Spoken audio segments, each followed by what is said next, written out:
In a quiet college town, a horrific crime left four promising young students dead and a nation asking one question: who could do this? It was a crime with no witnesses, no murder weapon, and no forced entry. On November 13th, 2022, the community of Moscow, Idaho, was shattered by the brutal murders of Madison Mogen, Kaylee Goncalves, Xana Kernodle, and Chapin. The case immediately baffled law enforcement, creating a vacuum of information that was quickly filled with public fear and rampant speculation.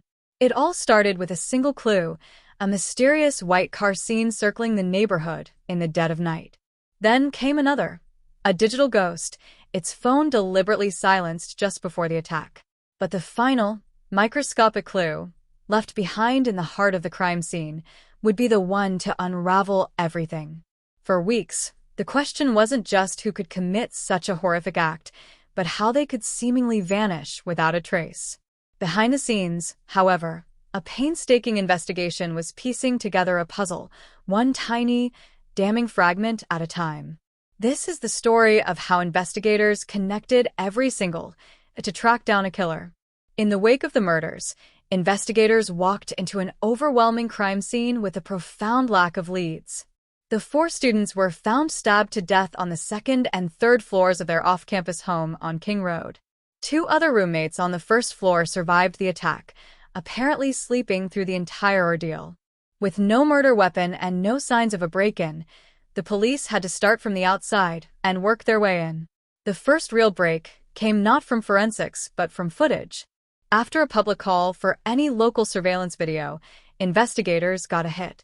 A white sedan was spotted on camera near the King Road residence multiple times in the early morning hours of November 13th, circling the area between roughly 3:29 a.m. and 4:20 a.m. But with no visible license plate, how could they possibly track one white car among thousands? With that one clue, a massive analytical effort kicked into gear. Investigators started digging through vehicle registration databases, narrowing their search to a white Hyundai Elantra, model years 2011 to 2013. When they cross-referenced that with records from local universities, they landed on a match: a 2015 white Hyundai Elantra registered to a Bryan Kohberger, a PhD student at nearby Washington State University. A routine traffic stop from just months earlier, in August 2022, had placed Kohberger behind the wheel, confirming he was the driver. The car seen on video leaving the area at high speed just after the murders was no longer a random vehicle. It was their first real lead. While one team was tracking the Elantra, another was focusing on what happened inside the house. One of the surviving roommates provided a chilling account. She was woken up by noises she thought was just her roommate playing with her dog. She opened her door and heard what sounded like crying, and then a male voice saying something like, "It's okay, I'm going to help you." A short time later, she opened her door again. That's when she saw a figure dressed in black with a mask covering his mouth and nose walk right past her and out a sliding glass door. She described him as 5 feet 10 inches or taller, athletically built but not very muscular, with bushy eyebrows. She said she stood in a frozen shock phase as he left. That description, especially the bushy eyebrows, would later become a key detail. The white Elantra gave investigators something physical to track, but they also started chasing its driver's invisible trail, the one we all leave behind with our cell phones. They dug into the phone data of their new suspect, Bryan Kohberger, and what they found painted a disturbing picture of not just the night of the murders, but the months leading up to them. According to court documents, Kohberger's phone had pinged off a cell tower serving the King Road home on approximately a dozen occasions prior to the attack, almost always late at night or in the early morning. This suggested a pattern, a chilling precursor to the violence that would follow. But the most critical data came from the night of November 13th. At around 2:47 a.m., Kohberger's phone suddenly stopped reporting its location to the network. It was either turned off or put in airplane mode. This digital silence corresponds with video showing his Elantra heading toward Moscow. The time frame when authorities believe the murders occurred, between 4 a.m. and 4:25 a.m., falls directly within this blackout period. Then, at 4:48 a.m., the phone reconnected to the network. Its location data showed it traveling south of Moscow before heading back toward Pullman, Washington, where Kohberger lived. Investigators believe he used backroads to avoid cameras on the main highway. The digital ghost had returned, leaving a precise trail of its escape route. What's more, the data showed him returning to the area of the crime scene at around 9 a.m. that same morning, just hours before his victims were discovered. The cell phone evidence did more than just place him in the area. It revealed a calculated effort to evade detection. Turning his phone off right before the murders and back on only after leaving the city was a powerful indicator of premeditation. The case against Bryan Kohberger was building, layer by layer, from the physical to the digital. If you want to follow every development in this case, make sure to subscribe and hit the notification bell. The car and the phone data built a powerful circumstantial case, but prosecutors knew they needed something more.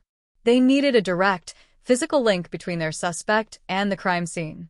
They found it in the most undeniable form possible: DNA. Left on the bed next to the bodies of Madison Mogen and Kaylee Goncalves was a tan leather knife sheath. On the button snap of that sheath, investigators found a tiny trace of genetic material, touch DNA left behind from skin cells. A lab analysis isolated a DNA profile from a single male source. This was the smoking gun, but it was useless without a suspect to match it to. By now, investigators had their suspect, Bryan Kohberger, but he was thousands of miles away at his parents' home in Pennsylvania for the holidays. To get a DNA sample, without tipping him off, they used classic police work. Agents conducted a trash pull, collecting garbage the Kohberger family had put out for collection. Inside that trash, they found what they were looking for. DNA from the trash was determined to be from Bryan Kohberger's father. The Idaho State Lab ran a comparison and found a near-certain familial match. The DNA on the knife sheath belonged to the biological son of the man whose DNA they had just tested. This was the final piece of the puzzle they needed to move forward. An arrest warrant was issued, and on December 30th, 2022, a SWAT team descended on the Kohberger family home in Pennsylvania and took him into custody. Once he was extradited to Idaho, a direct cheek swab confirmed what they already knew. His DNA was a statistical match to the DNA found on the knife sheath. The investigation that began with a mysterious white car had ended with a microscopic strand of DNA. Each piece of evidence on its own was just a singled.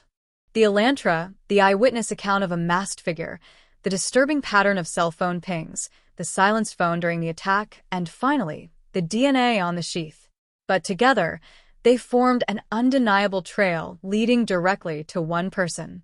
During court proceedings, prosecutors revealed that Kohberger, a student of criminal justice, had purchased a K-bar knife and sheath online months before the murders.